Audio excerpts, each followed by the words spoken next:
Eu sou humano e, portanto, nada do que é humano me é estranho. Assim falava o poeta e dramaturgo romano Terêncio, e assim falo eu, Flávio Ricardo Vassoler, escritor, professor e youtuber. E hoje, em mais um vídeo de leitura literária aqui do meu canal do YouTube, Flávio Ricardo Vassoler, eu tenho a alegria, eu tenho a honra, eu tenho a admiração de trazer para vocês fragmentos de uma das obras que mais influenciaram na minha formação. O romance A Montanha Mágica, obra-prima de 1924 do grande escritor alemão, Prêmio Nobel da Literatura, que está no meu panteão de grandes autores e obras, Thomas Mann. Essa obra que tem por tema a morte, que se situa ali no sanatório sobre a montanha de Davos-Platz na Suíça. Essa obra que é uma verdadeira catedral, que conforma a ourivesaria da palavra e dos grandes conceitos, debates e ideias, ressignificando toda uma época de fins do século XIX, começo do século XX, época que vai desembocar na Primeira Grande Guerra Mundial e que vai trazer nas suas personagens, sobretudo em Naphta e Settembrini, mas também em Hans Castorp e Joachim Ziemßen, todas as discussões epocais, todas as configurações sobre vida, sobre morte. Thomas Mann, que tanto foi influenciado pelas filosofias de Arthur Schopenhauer e Friedrich Nietzsche, os seus compatriotas alemães. Eu quero ler para vocês uma série de fragmentos de A Montanha Mágica e volto a dizer, em meus quase 39 anos, esta obra que está aqui em minhas mãos, com edição da Nova Fronteira e tradução de Herbert Caro, uma das obras que mais influenciaram no meio imaginário. Quando eu penso em A Montanha Mágica, toda vez que eu vejo um cume, uma montanha sumamente sobrelevada, e eu me lembro ali do trem de Hans Castorp serpenteando para chegar ao sanatório de Davos-Platz. E eu me lembro dos destinos e desatinos, dos infortúnios das personagens sumamente tomadas pela tuberculose, essa doença da época, essa escarlatina que tantas vidas ceifou, que inclusive foi a doença ali que mais temia o nosso grande poeta Manuel Bandeira. Então vamos lá, gente. Agora eu quero dar voz com muita alegria, muita admiração ao narrador de Thomas Mann em A Montanha Mágica. Hans Castorp olhou pela janela. O trem serpenteava, sinuoso, através de um desfiladeiro estreito. Viam-se os primeiros vagões, via-se a locomotiva vomitando, no seu esforço, golfadas de uma fumaça parda, esverdeada e negra, que logo se dissipavam. Nas profundidades, à direita, murmuravam cursos d'água. À esquerda, pinheiros escuros buscavam por entre os rochedos as alturas de um céu cinzento como pedra. Túneis tenebrosos iam desfilando, e quando reaparecia a luz, rasgavam-se dilatados abismos, com povoados no seu fundo. Logo se fechavam os abismos, seguidos por novos desfiladeiros, com restos de neve nas gretas e fendas. Havia paradas diante das casinhas miseráveis de estações pequenas. Surgiam desvios onde o trem dava marcha ré, o que produzia um efeito desnorteante, já que era difícil saber em que direção se ia e recordar os pontos cardeais.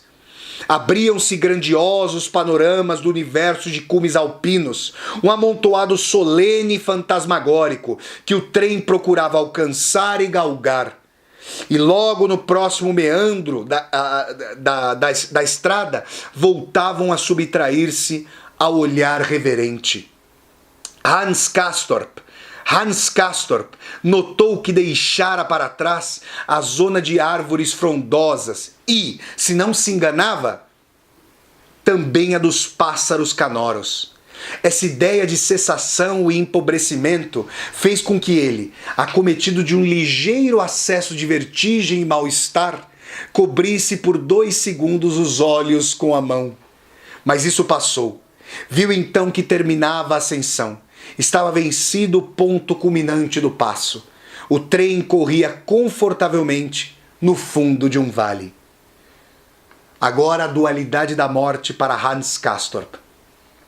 A morte tinha dois aspectos.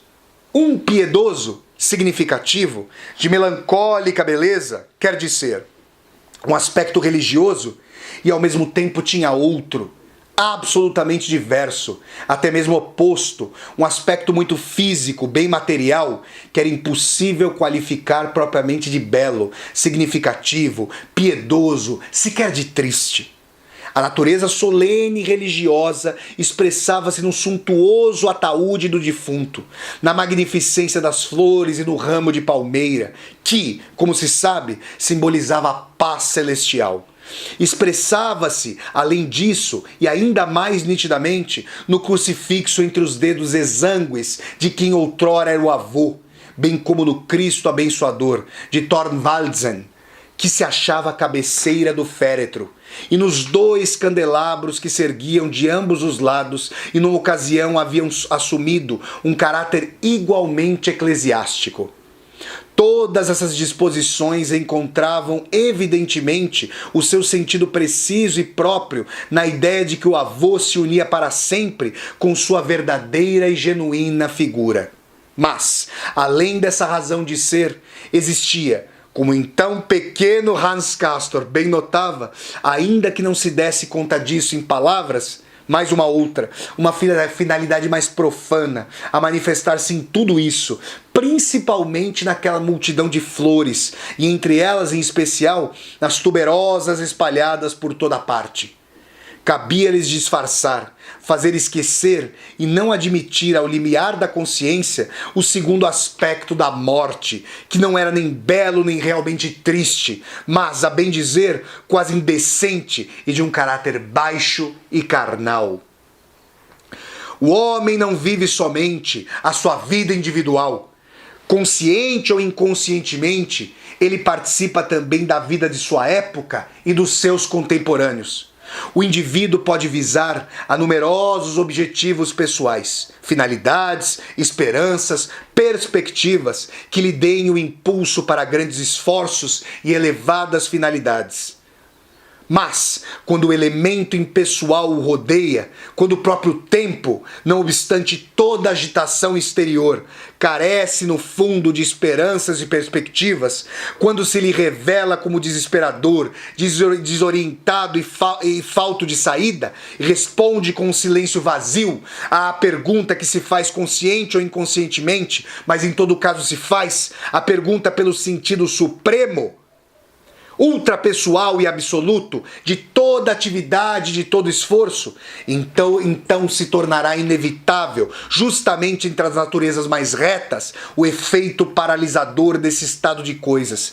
E esse efeito será capaz de ir além do domínio da alma e da moral e de afetar a própria parte física e orgânica do indivíduo. Para um homem se dispor a empreender uma obra que ultrapassa a medida das absolutas necessidades, sem que a época saiba uma resposta satisfatória à pergunta «para quê?», é indispensável ou um isolamento moral e uma independência, como raras vezes se encontram e têm um quê de heróico, ou então uma vitalidade muito robusta. Hans Castorp, protagonista da Montanha Mágica, reverbera a dubiedade de Santo Agostinho, esse grande autor da Igreja Católica, diante do tempo. O que é o tempo? Se ninguém me perguntar, eu sei. Se o quiser explicar a quem me fizer a pergunta, já não sei. Eis o que diz a personagem de Thomas Mann em diálogo com seu primo Joachim Ziemßen. O tempo absolutamente não tem natureza própria. Quando nos parece longo, é longo. E quando nos parece curto, é curto. Mas ninguém sabe em realidade a sua verdadeira extensão. Não tinha o hábito de filosofar, mas nesse instante sentia-se impelido a fazê-lo.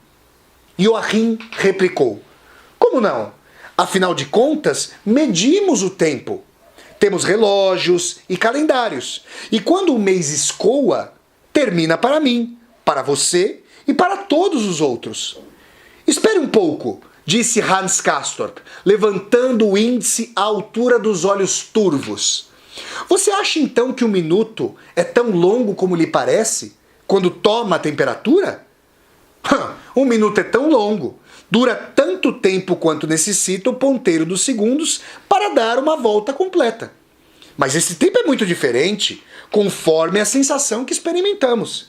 E na realidade, eu digo, na realidade, repetiu Hans Castorp, apertando o índice contra o nariz, com tanta força que chegou a torcer a ponta. Trata-se aí de um movimento no espaço, não é? Espere, não me interrompa. Medimos, portanto, o tempo por meio do espaço. Mas isso é a mesma coisa que medir o espaço com auxílio do tempo. O que fazem somente pessoas sem espírito científico. De Hamburgo a Davos-Platz são 20 horas. Sim, senhor, 20 horas de trem. Mas a pé? Quantas horas são? E no meu cérebro? Nem um segundo. Escute, disse Joachim. O que é que você tem? Parece que o ar aqui em cima, no Sanatório Internacional Berghof, em meio à Montanha Mágica, lhe ataca o cérebro. Calha a boca, que estou pensando com grande sutileza.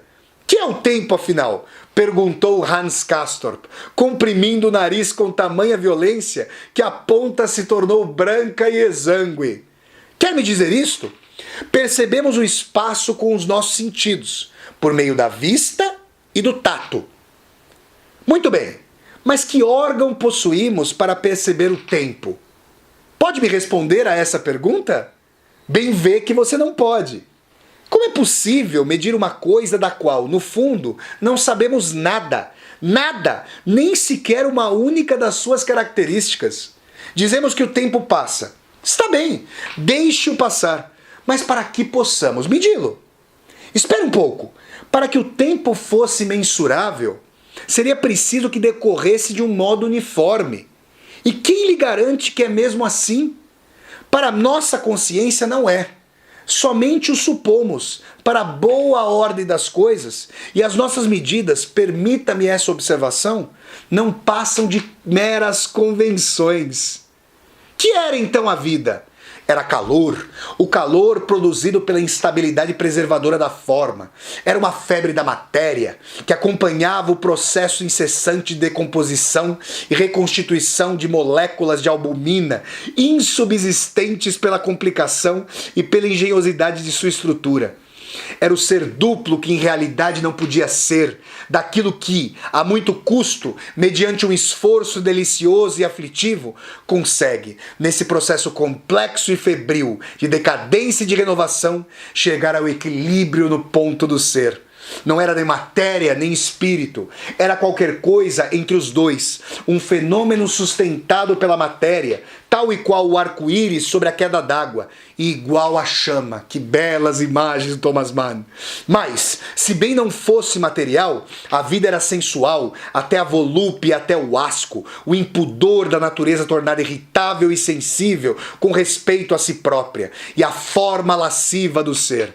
Era o movimento clandestino, mas perceptível no casto frio do universo, uma secreta e voluptuosa impureza composta de sucção e de evacuação, uma exalação excretória de gás carbônico e de substâncias nocivas de procedência e qualidade ignotas. Era a vegetação, a desenvolução e a configuração, possibilitadas pela hipercompensação da sua instabilidade e controladas pelas leis de formação que lhe eram inerentes, de uma coisa túmida de água, de albumina, de sal e de gorduras, coisa que se chamava carne e se convertia em forma, em imagem sublime, em beleza, mas, ao mesmo tempo, era o princípio da sensualidade e do desejo, pois essa forma e essa beleza não eram conduzidas pelo espírito, como nas obras da poesia e da música,